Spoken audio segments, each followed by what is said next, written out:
Hi ವಿದ್ಯಾರ್ಥಿಗಳು, ಎಲ್ಲರೂ ಕೂಡ ನನ್ನ ಚಾನಲ್ಗೆ ಸ್ವಾಗತ ಹೇಳ್ತಾ, ನಿಮ್ಮ ಪ್ರಿಪರೇಟರಿ ಮತ್ತು ನಿಮ್ಮ ಬೋರ್ಡ್ ಪರೀಕ್ಷೆಗೆ ಮೋಸ್ಟ್ ಇಂಪಾರ್ಟೆಂಟ್ ಸಮಾಜಶಾಸ್ತ್ರದ ವಿಷಯಗಳು, ಈ ಒಂದು ಪಾಯಿಂಟ್ಸ್ ಪ್ರಶ್ನೆಗಳು ಈ ಒಂದು ವಿಡಿಯೋದಲ್ಲಿದೆ. ಈಗಲೇ ಸಬ್ಸ್ಕ್ರೈಬ್ ಮಾಡಿ, ನಿಮ್ಮ ಫ್ರೆಂಡ್ಸಿಗೆ ಶೇರ್ ಮಾಡೋದನ್ನು ಮಾತ್ರ ಮರಲಿಕ್ಕೆ ಹೋಗಬೇಡಿ. ಯಾಕಂದರೆ ನಿಮ್ಮ ಪ್ರಿಪರೇಟರಿ ಮತ್ತು ಬೋರ್ಡ್ ಪರೀಕ್ಷೆಗೆ ಕಡ್ಡಾಯವಾಗಿ ಬರುವಂತಹ ಒಂದು ಪ್ರಶ್ನೆಗಳು ಇಂಪಾರ್ಟೆಂಟ್ ವಿತ್ ಆನ್ಸರ್ಸ್ 5 10 ಅಂಕದ್ದು, 2 ಮಾರ್ಕ್ಸಿಂದು, 1 ಮಾರ್ಕ್ಸಿಂದು, ಫಿಲ್ ಇನ್ ದ ಬ್ಲ್ಯಾಂಕ್ ಎಲ್ಲವೂ ಕೂಡ ಇದೆ. ಓಕೆ, ಬನ್ನಿ ಹಾಗಾದರೆ ಭಾಗ 2 ಇದು. 2011ರ ಜನಗಣತಿಯ ಪ್ರಕಾರ ಭಾರತದ ಸಾಕ್ಷರತಾ ಪ್ರಮಾಣ ಎಷ್ಟಿತ್ತಪ್ಪ ಅಂದರೆ 74.04 ಇತ್ತು. ಇದು ಭಾಳ ಇಂಪಾರ್ಟೆಂಟ್, ಇದು ಪ್ರಶ್ನೆ ಬಂದೇ ಬರುತ್ತೆ. ಇದರಲ್ಲಿ ಸರಿಯಾದ ಜೋಡಿಯನ್ನು ಗುರುತಿಸಿ ಅಂತ ಹೇಳ್ತಾರೆ. ಇಲ್ಲಿ ಸರಿಯಾದ ಉತ್ತರ ಎ ಅಂತ ನಾವು ಹೇಳ್ಬೋದು. ಓಕೆ, ನೆಕ್ಸ್ಟು, ಯಾಕಂದರೆ ಒಂದನೇದು ಹರ್ಬರ್ಟ್ ರಿಸ್ಲೆ ಯಾವುದು ಅಂದರೆ ಪೀಪಲ್ ಆಫ್ ಇಂಡಿಯಾ.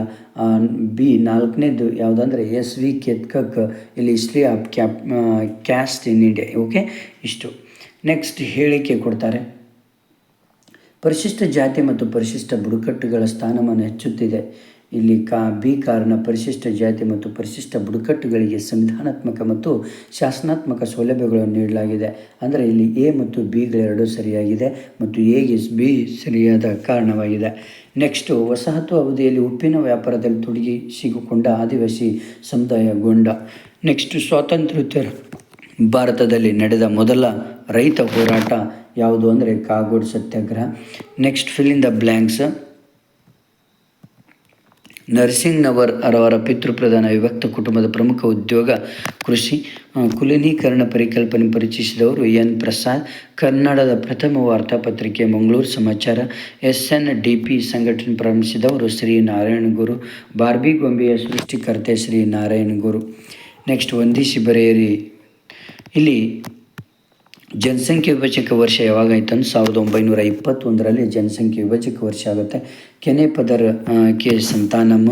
ನಿಶ್ಚಯಾತ್ಮಕ ಕ್ರಿಯೆ ಜಾನ್ ಕೆನಡಿ. ಭೂಪಾಲ್ ವಿಷಾನಿಲ ದುರಂತ ನಡೆದ ವರ್ಷ 1984. ಅಮೆಜಾನ್ ಕಾಮ್ ಆನ್ಲೈನ್ ಶಾಪಿಂಗ್ ತಾಣ. ಓಕೆ, ಇಷ್ಟು ಇಂಪಾರ್ಟೆಂಟ್. ಈ ಕೆಳಗಿನ ಪ್ರಶ್ನೆಗಳಿಗೆ ತಲಾ ಒಂದು ಪದ ಅಥವಾ ವಾಕ್ಯದಲ್ಲಿ ಉತ್ತರಿಸಿರಿ ಅಂದರೆ ತುಂಬ ಇಂಪಾರ್ಟೆಂಟ್ ಪ್ರಶ್ನೆ. ಭಾರತದ ಪ್ರಾಚೀನ ಹೆಸರನ್ನು ಬರೆಯಿರಿ ಅಂದರೆ ಭರತಖಂಡ, ಜಂಬೂದ್ವೀಪ ಅಂತ ಬರೆಯಿರಿ. ಪ್ರಬಲ ಜಾತಿ ಪರಿಕಲ್ಪನೆ ರಚಿಸಿದವರು ಯಾರು ಅಂದರೆ MN ಶ್ರೀನಿವಾಸರವರು. ಭಾರತೀಯ ಭಾಷಾ ಸಂಸ್ಥಾನ ಎಲ್ಲಿದೆ ಅಂದರೆ ಮೈಸೂರದಲ್ಲಿ ಇದೆ.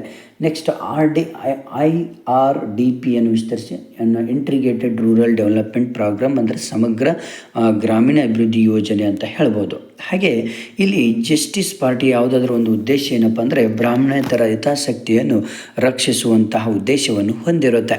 ನೆಕ್ಸ್ಟು, ಇಲ್ಲಿ 2 ಅಂಕದ ಪ್ರಶ್ನೆಗಳು ತುಂಬ ಇಂಪಾರ್ಟೆಂಟ್. ಯಾವುದು ಅಂದರೆ ನೋಡಿ, ಒಂದು ಭಾಷಾವಾದ ಎಂದರೇನು ಅಂದರೆ ಒಂದು ಭಾಷೆಯ ಬಗೆಗಿನ ವಿಶೇಷವಾದ ಕಾಳಜಿ ಹಾಗೂ ಇತರ ಭಾಷೆಯ ಬಗ್ಗೆ ತಿರಸ್ಕಾರ ಅಥವಾ ದ್ವೇಷದ ಮನೋಭಾವನೆಯನ್ನು ಜನರು ಹೊಂದಿರುವುದಕ್ಕೆ ಭಾಷಾವಾದ ಎಂದು ಕರೀತೇವೆ.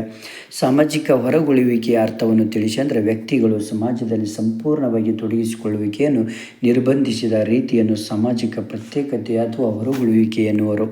ನೆಕ್ಸ್ಟು, ಸೂಕ್ಷ್ಮ ಹಣಕಾಸಿನ 2 ಲಕ್ಷಣಗಳನ್ನು ಬರೆಯಿರಿ ಅಂದರೆ ಭದ್ರತೆ ಇಲ್ಲದ ಸಾಲ, ಬಡತನ ರೇಖೆಯ ಕೆಳಗಿನವರಿಗೆ ಸಾಲ ನೀಡುವುದು. ಸಾಮಾಜಿಕ ಸಮೈಕ್ಯತೆ ಎಂದರೇನು ಅಂದರೆ ಸಮಾಜ ಒಂದರಲ್ಲಿನ ಜನರ ಭಾಷೆ, ನಂಬಿಕೆ, ನೈತಿಕ ನಿಯಮಗಳು ಮತ್ತು ವರ್ತನಾ ಮಾದರಿಯಲ್ಲಿ ಹೆಚ್ಚು ಏಕರೂಪತೆ ಹೊಂದಿರುವುದನ್ನು ಸಾಮಾಜಿಕ ಸಮೈಕ್ಯತೆ ಎಂದು ನಾವು ಕರೀತೇವೆ. ಯಾವುದಾದ್ರೂ 2 ಪ್ರಭಾವಿ ಕೈಗಾರಿಕೋದ್ಯಮಿ ಕುಟುಂಬಗಳನ್ನು ಹೆಸರಿಸಿ ಅಂದರೆ ಪಾರ್ಸಿಗಳು, ಸಿಂಧಿಗಳು, ಮಾರ್ವಾಡಿಗಳು. ಭಾರತದ 2 ಮಹಿಳಾ ಸಂಘಟನೆಗಳನ್ನು ಬರೆಯಿರಿ ಅಂದರೆ ಆರ್ಯ ಮಹಿಳಾ ಸಮಾಜ, ಸ್ತ್ರೀಯರ ಭಾರತೀಯ ಸಂಘ. ಸಂಸ್ಕೃತಾನುಕರಣದ 2 ಅಂಶಗಳನ್ನು ಉಡುಗೆ ತೊಡುಗೆ ಮತ್ತು ನಾಮಕರಣ ಸಂಸ್ಕೃತಿ.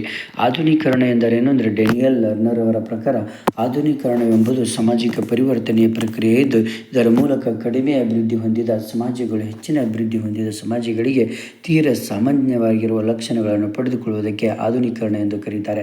ಭಾಗ ಸಿ ನೋಡಿಲಿ, ಇಲ್ಲಿ 6 ಪ್ರಶ್ನೆಗಳಿಗೆ ಟೋಟಲ್ 5 ಅಂಕದ್ದು ಮೋಸ್ಟ್ ಇಂಪಾರ್ಟೆಂಟ್. ಭಾರತದ ಜನಸಂಖ್ಯೆ ನೀತಿ ಅಂಶಗಳನ್ನು ಬರೆಯಿರಿ. ಇದೊಂದು ಪ್ರಶ್ನೆ ಬರುತ್ತೆ, ಇದೊಂದು ಕರೆಕ್ಟಾಗಿ ಓದ್ಕೊಳ್ಳಿ. ನೆಕ್ಸ್ಟು, ಪರಿಶಿಷ್ಟ ಜಾತಿ ಮತ್ತು ಪರಿಶಿಷ್ಟ ಪಂಗಡಗಳ ಕಲ್ಯಾಣಕ್ಕಾಗಿ ಕೈಗೊಳ್ಳಲಾದ ಯಾವುದಾದ್ರೂ 5 ಸಂವಿಧಾನಿಕ ಅವಕಾಶಗಳನ್ನು ಅಂದರೆ ಒಂದು 15ನೇ ವಿಧಿ, 16ನೇ ವಿಧಿ, 17ನೇ ವಿಧಿ, 23ನೇ ವಿಧಿ, 25ನೇ ವಿಧಿ, 29ನೇ ವಿಧಿ, 46ನೇ ವಿಧಿ ಇವೆಲ್ಲವೂ ಕೂಡ ಬರೀಲೇಬೇಕಾಗುತ್ತೆ. ನೆಕ್ಸ್ಟು ಮಹಿಳಾ ಸಬಲೀಕರಣದಲ್ಲಿ ಸ್ವಯಂ ಸೇವಾ ಸಂಘಟನೆಗಳ ಪಾತ್ರವನ್ನು ಸಂಕ್ಷಿಪ್ತ ವಿವರಿಸಿರಿ. ಮೋಸ್ಟ್ ಇಂಪಾರ್ಟೆಂಟ್ ಪ್ರಶ್ನೆ ಇದು. ಶ್ರೀ ಕ್ಷೇತ್ರ ಧರ್ಮಸ್ಥಳ ಗ್ರಾಮೀಣ ಅಭಿವೃದ್ಧಿ ಯೋಜನೆ, ಲಿಜ್ಜತ್ ಪಾಪಡ್ ಸ್ವ ಉದ್ಯೋಗಿ ಮಹಿಳಾ ಸಂಘ, ತರವಾಡಿನ ಬಗ್ಗೆ ಟಿಪ್ಪಣಿ ಬರೆಯಿರಿ. ಓಕೆ, ಇದು ಕೂಡ ತುಂಬ ಇಂಪಾರ್ಟೆಂಟ್ ಪ್ರಶ್ನೆ. ಇದೊಂದು ಸರಿಯಾಗಿ ಓದ್ಕೊಳ್ಳಿ. ವಿಭಕ್ತ ಕುಟುಂಬದ ಕಾರ್ಯಾತ್ಮಕ ಪರಿವರ್ತನೆಗಳನ್ನು ವಿವರಿಸಿರಿ. ಅಂದರೆ ಸಾಮಾನ್ಯ ವಾಸಸ್ಥಳ ಪರಿವರ್ತನೆಗಳು, ಧಾರ್ಮಿಕ ಕಾರ್ಯಗಳಲ್ಲಿ ಪರಿವರ್ತನೆಗಳು, ನವಜಾತ ಶಿಶುವಿನ ಸಂರಕ್ಷಣೆ ಮತ್ತು ಸಾಮಾಜೀಕರಣದ ಪಾತ್ರಗಳ ಪರಿವರ್ತನೆ, ಆರ್ಥಿಕ ಕಾರ್ಯಗಳಲ್ಲಿ ಪರಿವರ್ತನೆಗಳು, ಮನೋರಂಜನಾ ಕಾರ್ಯಗಳ ಪರಿವರ್ತನೆ ಇವೆಲ್ಲವೂ ಕೂಡ ತುಂಬ ಇಂಪಾರ್ಟೆಂಟ್.